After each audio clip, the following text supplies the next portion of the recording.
প্রতিটি শাখায় গড়ে যুক্তির শুদ্ধ ভাষা। নেতৃত্ব মানে ক্ষমতা নয়, দায়বদ্ধতা।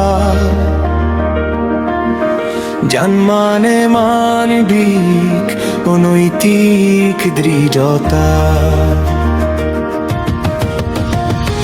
ভিন্নতার ঐক্যই